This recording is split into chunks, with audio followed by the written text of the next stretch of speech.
Bom dia, Manuel Tarré e Nuno Melo. Muito obrigado por terem aceitado o meu convite.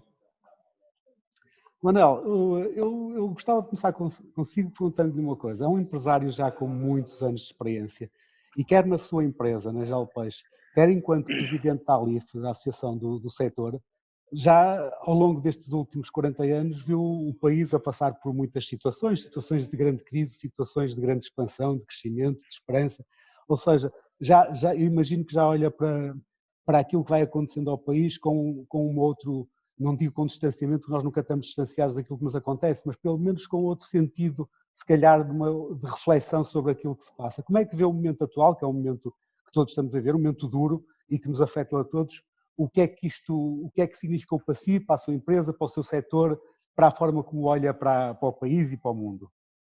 Nós vivemos um momento único das nossas vidas, porque nenhum de nós passou por uma situação destas, os nossos pais eventualmente passaram por uma Segunda Guerra, apanharam os nossos avós a gripe espanhola, mas esta situação não era expectável e tem um impacto enorme na economia, na vida das pessoas, e eu, infelizmente, por ter algum realismo nas decisões que tomo, na forma de ver o mundo, de ver a realidade, eu acho que nós estamos longe de ter o problema resolvido ou estamos longe de um final feliz a curto prazo, porque não prevejo que esta situação possa melhorar nos próximos meses. O desemprego aumenta e continuará a aumentar, mais empresas vão fechando, nos setores que eu estou ligado, no meu setor não há nenhuma que eu tenha conhecimento que fechou, mas na área também da outra associação em que estou ligado, que é a ANSIPA, que apanha a pastelaria e a confeitaria, aí o cenário já é muito diferente. Aí já alguns associados dificilmente irão abrir portas. Portanto, nós vivemos um cenário que poderá ser, de certa forma, comparável com o 25 de Abril, que é sobreviviu, que era uma expectativa mas no 25 de Abril nós tínhamos uma expectativa no positivo, uma mudança para melhor. E, portanto, aceitávamos passar menos bons momentos na expectativa de termos um futuro melhor, livre da realidade que se viveu até então. Aqui não, aqui temos uma situação em que o futuro não se antecipa melhor a curto prazo. Uma boa parte das empresas que conheço têm colaboradores em layoff, a baixa de faturação é quase genérica a todas, portanto eu não digo quase porque não estou a ver não me recordo de uma do meu setor que não esteja a sofrer na faturação, mas pode haver alguma exceção. E não creio que até ao final do ano nós possamos ter uma evolução muito positiva, que apareça uma vacina, que a economia recupere e que a esperança ou o modo de vida que nós tínhamos até fevereiro volta a acontecer. Pelas, por aquilo que me é dado, até porque eu estou aqui ao lado de uma grande empresa que é a Ovion, e, como sabem, uma das top 10 mais importantes no mundo da indústria farmacêutica. Tive há dias uma pequena reunião da economia local de Loures, em que esteve presente o CEO da empresa Vitilax, em que, melhor conhecedor do que qualquer um, e não sendo um homem de políticas, são um homem muito frontal, passou a mensagem real daquilo que se vive hoje. Provavelmente iremos ter uma vacina no próximo ano para meados do próximo ano, provavelmente. O produzir a vacina, quando essa houver uma fórmula, vai demorar largos meses ou mais de um ano a conseguir fazer chegar a vacina a todos. E, portanto, temos aqui um percurso que nos temos que habituar a viver desta forma. A realidade que eu sinto e a mensagem que posso passar é: as empresas, na sua grande maioria, não querem dispensar colaboradores. Os colaboradores são peças importantes das empresas, fazem parte do seu património, da sua história e fazem parte integrante do seu futuro. Mas há momentos em que muitos não têm outra solução e esse é o problema. Não há outra. Chega-se a momentos em que, para sobreviver a empresa, tem que se dispensar alguns colaboradores, tem que se fazer dano àqueles que durante anos nos ajudaram. Mas realmente vivemos um momento que nenhum de nós pode antecipar como é que vai acabar e quando é que vai acabar. Muito bem, Manuel, obrigado. Nuno, diga um bocadinho, a Boostit é o quê? O que é que faz e como é que nasceu? Porque eu sei que é uma empresa recente, mas sendo recente já com uma posição muito forte no mercado.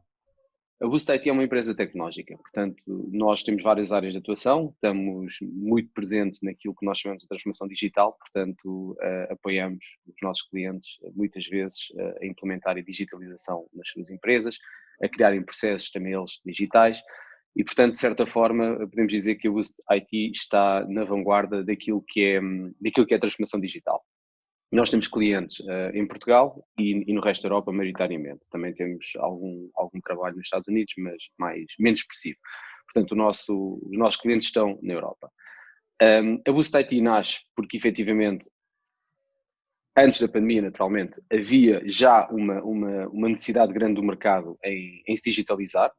Havia cada vez mais essa necessidade. E nós estávamos numa posição relativamente única porque conseguimos juntar um grupo de pessoas com muita experiência nestas áreas das tecnologias e de digitalização e, portanto, sentimos que havia realmente um espaço no mercado para as nossas ideias. Felizmente, assim foi. Nós tivemos 2 anos extremamente fortes, tanto a nível de crescimento como na nossa capacidade, ou seja, esse crescimento transformou-se e aumentou a nossa capacidade de apoiar cada vez mais clientes e ajudá-los também a melhorar as suas empresas e com isso também eles a crescerem. Portanto, nós vivemos o crescimento também dos nossos clientes, como é natural.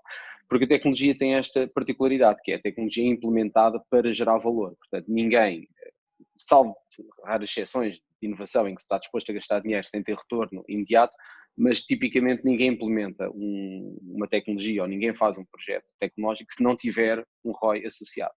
Portanto, a ideia é que a tecnologia consiga realmente reduzir os custos da empresa que adjudica, portanto, o trabalho. E nesse sentido, foi um percurso muito interessante que nós tivemos nestes 2 anos, com um crescimento também ele interessante. De repente, temos aqui uma situação completamente diferente, como o Manuel diz, e eu subscrevo integralmente a opinião que o Manuel deu. Somos deparados com uma situação em que os seres humanos, pelo menos naquilo que é a nossa história, nas nossas gerações e também um pouco nas gerações anteriores, de repente os seres humanos têm de estar separados.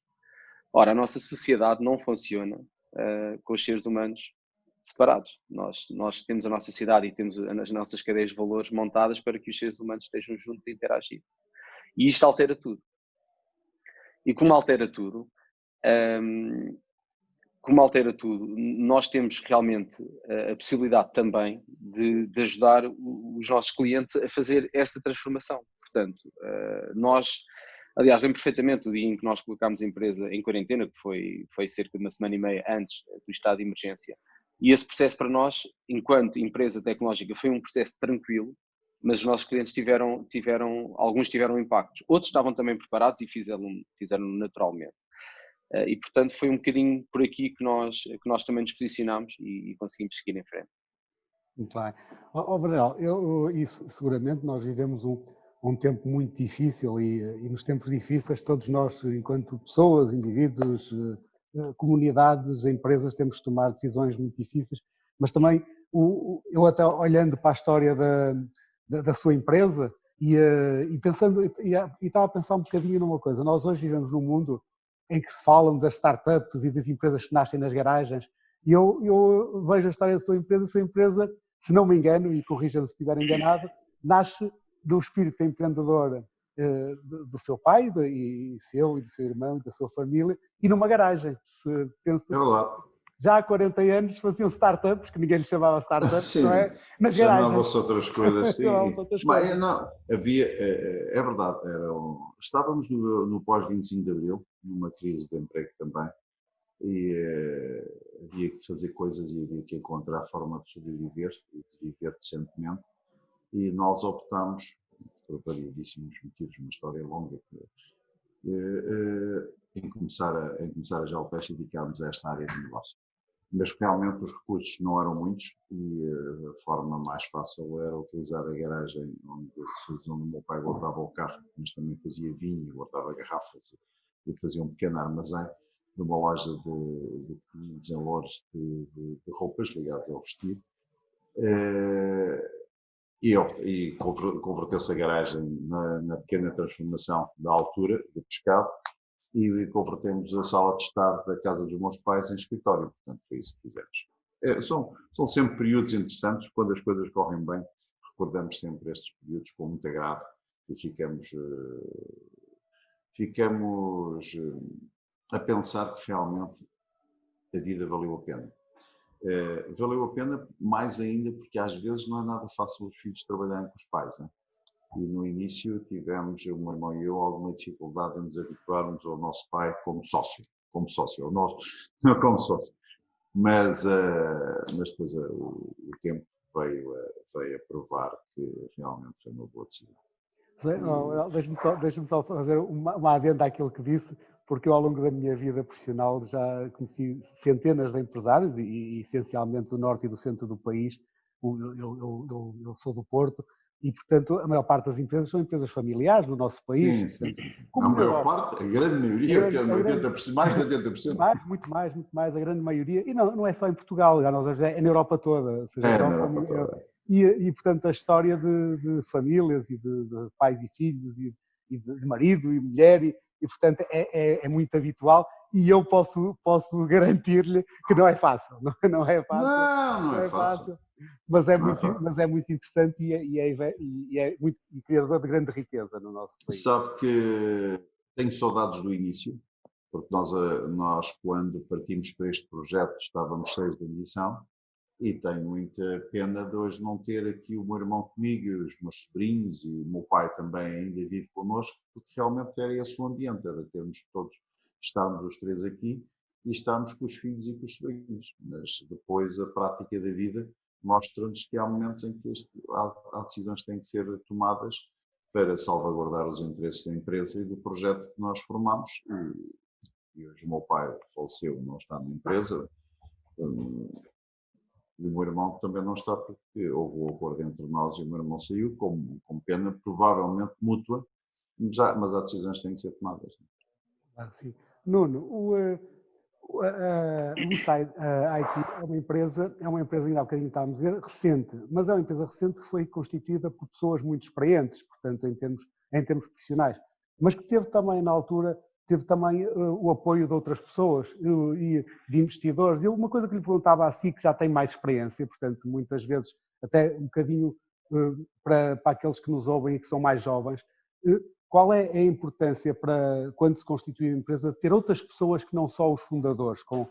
Porque muitas vezes nós vemos, não é só a questão de outros que investem dinheiro nos nossos projetos, é aquilo que trazem de experiência, de conhecimento, de já terem feito antes de nós iniciativas empresariais. Como é que você vê isto e como é que considera importante para o nascimento e para a criação de tantas novas empresas em Portugal?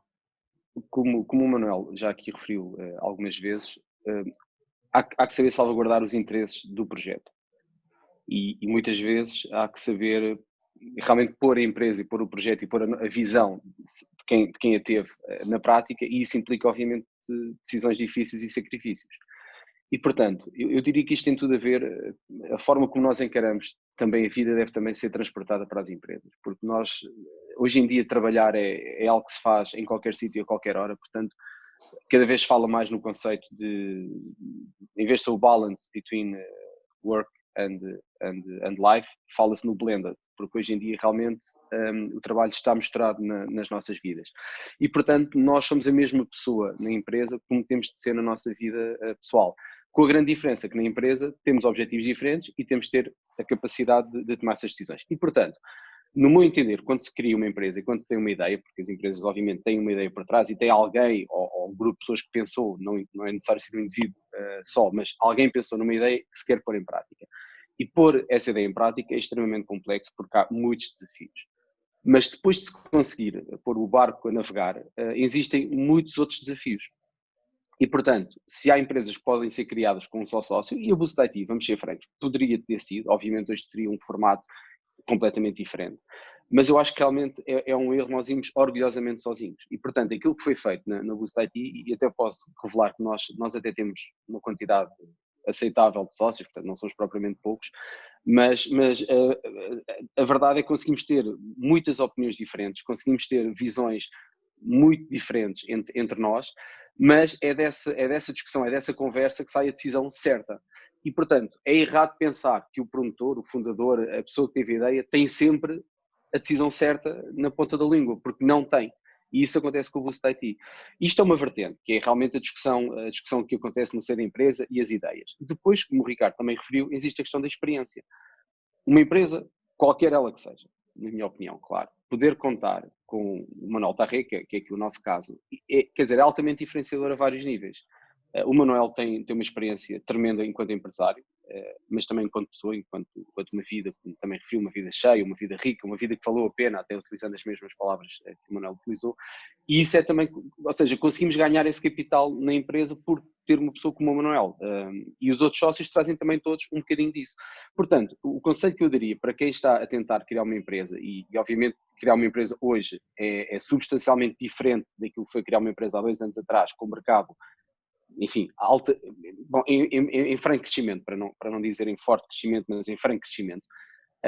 São duas situações muito diferentes e, portanto, eu hoje não sei exatamente como é que seria a história e como é que seria a formação de uma empresa tecnológica nesta fase. Acredito que seja possível e se alguém está a pensar nisso, acho que sim, acho que deve dedicar tempo e necessitar também de algum apoio da nossa parte, obviamente.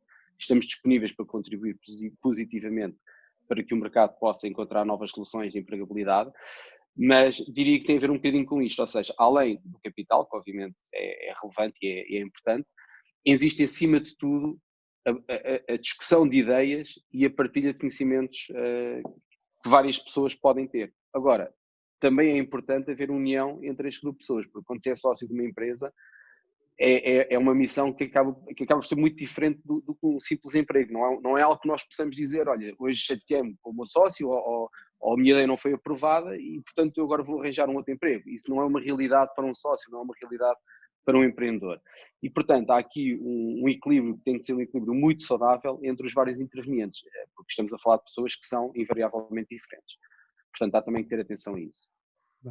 Manel, você que tem uma experiência empresarial muito relevante, e não é só, não só na sua empresa, porque com o seu papel associativo muito forte, portanto acompanhou a vida de muitas outras empresas e outras empresas em que está ligado também, como a Boost IT. Como é que vê, ao acompanhar a evolução da nossa vida empresarial em Portugal nos últimos 40 anos, acompanhou toda uma transformação da forma como se criavam empresas, como se desenvolvem empresas, com os processos que hoje as empresas têm, as tecnologias que têm. Como é que vê estes últimos anos do nosso tecido empresarial e da nossa relação até com o mundo, que nos abrimos muito mais e, portanto, a Jalpeixe é um bom exemplo disso, uma empresa internacionalizada e, portanto, que está espalhada pelo mundo.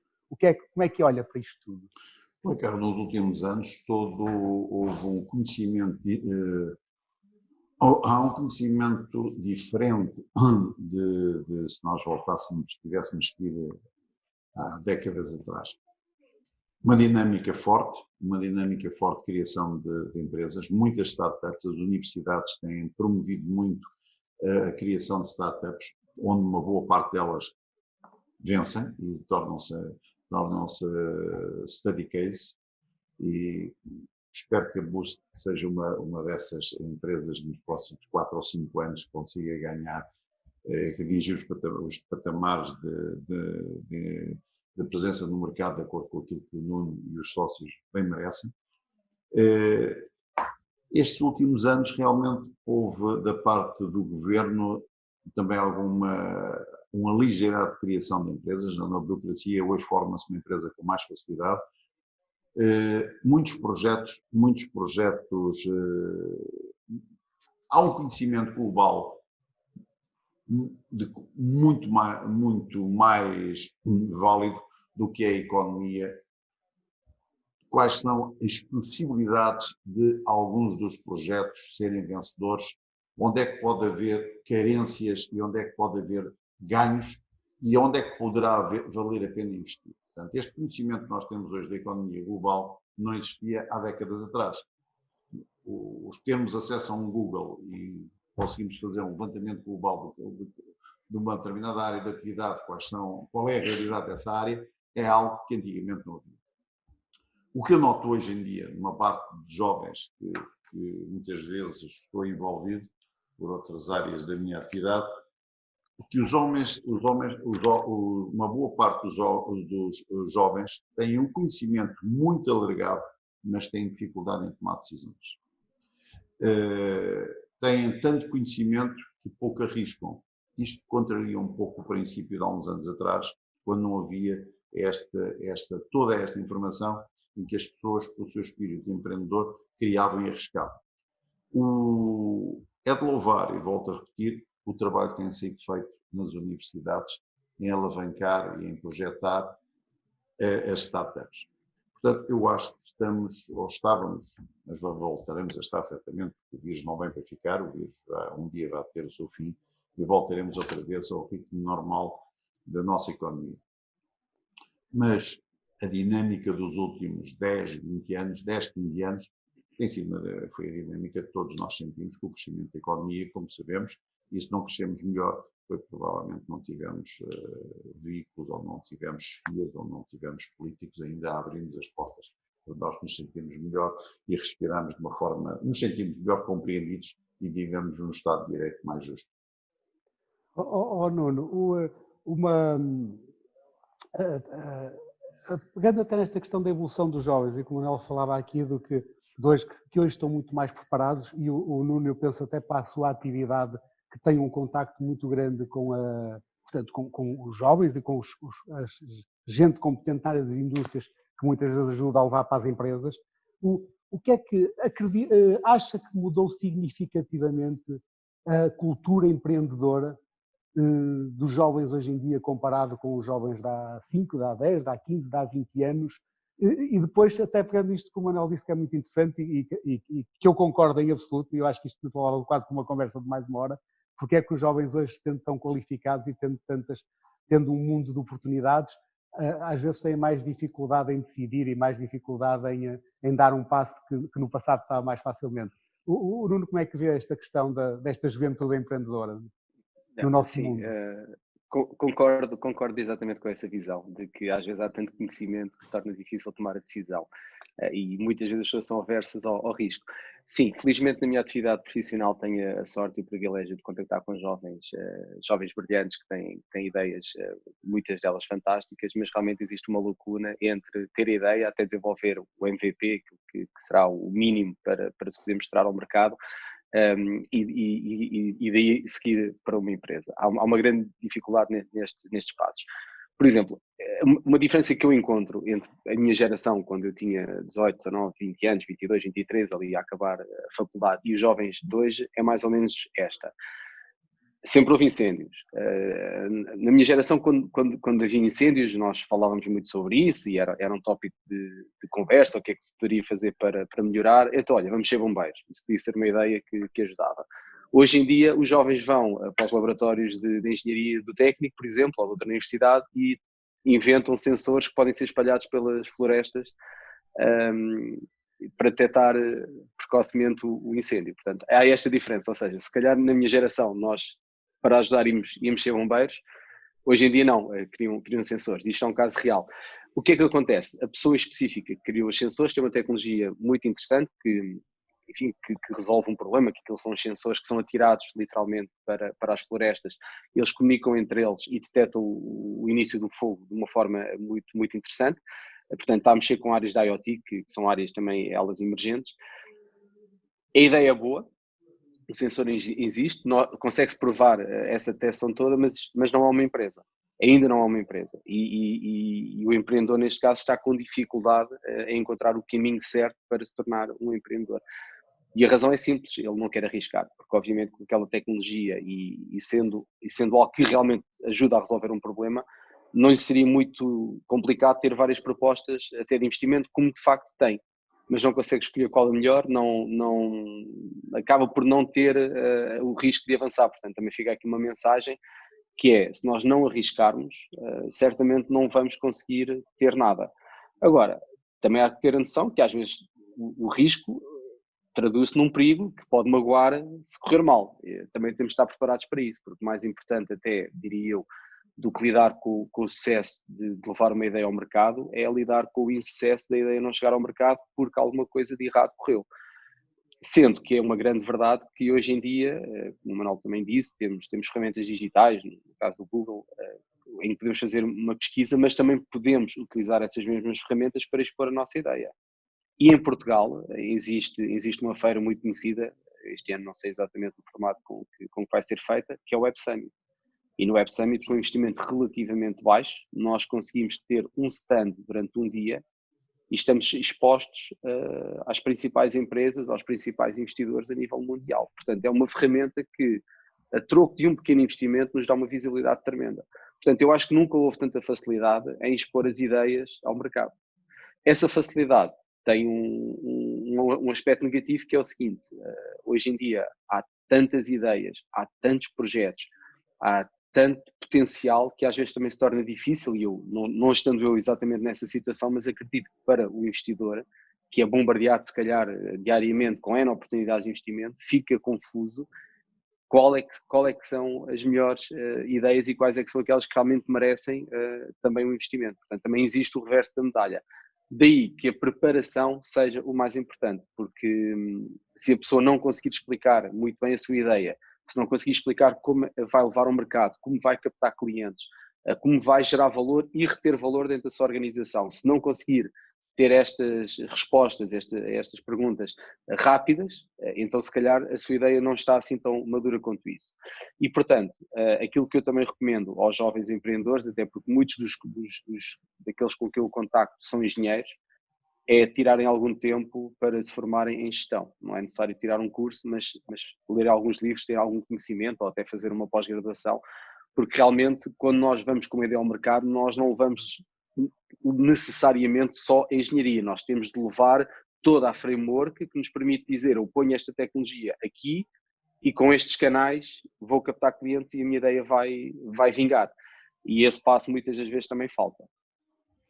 Manuel, ainda nesta questão dos jovens e dos mais experientes, eu ao longo da minha vida também tenho acompanhado muitos jovens que criam empresas e que procuram investidores e muitas vezes lhes digo que primeiro, ser jovem é muito bom, portanto isso aí assim... É ótimo. É ótimo. É ótimo, é ótimo. Eu costumo dizer assim: olha, isso tem imensos problemas, mas eu trocava os problemas todos pela juventude, que tem-se tempo para aprender. O problema é quando passamos por lá, não damos valor ao bom momento. Sem dúvida. Agora há uma questão que é assim: eu também tenho feito a apologia ao longo da minha vida de que empresários sejam, que investam nos outros, porque os empresários têm aquilo que obviamente os jovens não têm pela idade, que é: têm a experiência, aprenderam a tornar-se fortes, resilientes, já caíram, já se levantaram, sabem decidir com pouca informação, ou seja, sabem gerir pessoas, sabem como se vende, aquelas coisas todas que, apesar de estarem nos livros, aprendem-se na vida, não se aprende nos livros. E ajuda muito jovens que são qualificados, têm competências fantásticas, têm conhecimento, têm capacidade de desenvolver tecnologias, ter com eles pessoas experientes, e portanto eu tenho feito muito essa apologia de que pessoas experientes que deem um bocadinho de si, não é tanto até muitas vezes pelo dinheiro que vão ganhar, se calhar às vezes não vão ganhar muito dinheiro, mas vão ganhar seguramente contacto com gente jovem, gente inovadora, e vão-lhes dar muito, vão-lhes dar até mais do que investir o dinheiro deles, vão-lhes dar essa experiência. O Manuel é um caso desses, e como é que vê os empresários com experiência? Sente que há mais pessoas a fazerem isso ou não? Ricardo, é uma boa questão. Eu vou-lhe ser muito realista na forma como vejo o assunto. Aparecem vários projetos. Às vezes aparecem vários projetos, são postos a amigos meus, partilham, mas há uma parte das pessoas que querem passar a parte do risco para quem investe. Quer dizer, eu tenho a ideia, portanto, precisamos do investidor e eu meto a ideia. Se o projeto correr mal, eu perco a minha ideia e o investidor perde o dinheiro. Isto não é correto, mas é muitas vezes o que está em cima da mesa, percebe? Portanto, o risco é uma forma, o risco tem que ser sempre sentido, ou deve ser sempre sentido, na pele de quem está metido no projeto. Porque tomar ou viver momentos em que se chega a uma banca e depois diz que a banca não aprova determinados projetos, poderá ser verdade. mas a banca também não vai correr riscos, nem vai tomar situações com o dinheiro de todos nós, os depositantes, que para tomar decisões só por uma questão de feeling, tem que tomar em bases reais. Muitas vezes, não, algumas vezes em que me fazem a questão, mas Manuel, qual é a razão do sucesso, ou o que é que conseguiu chegar a determinados patamares, se é que o sucesso é capaz de ser tomates, ou é tomates mesmo, porque é que chegou a determinados patamares? Porque eu não me importo de perder. Portanto, eu quando começamos a GeoPeixe, nós começámos a GeoPeixe com uma margem pequena de poder perder e agarrávamos naquilo que tínhamos, porque havia muito pouco, e conseguimos passar algumas noites sem dormir, agarrarmos ao projeto e não podíamos deixar o projeto correr mal. Tivemos sorte e ele correu bem.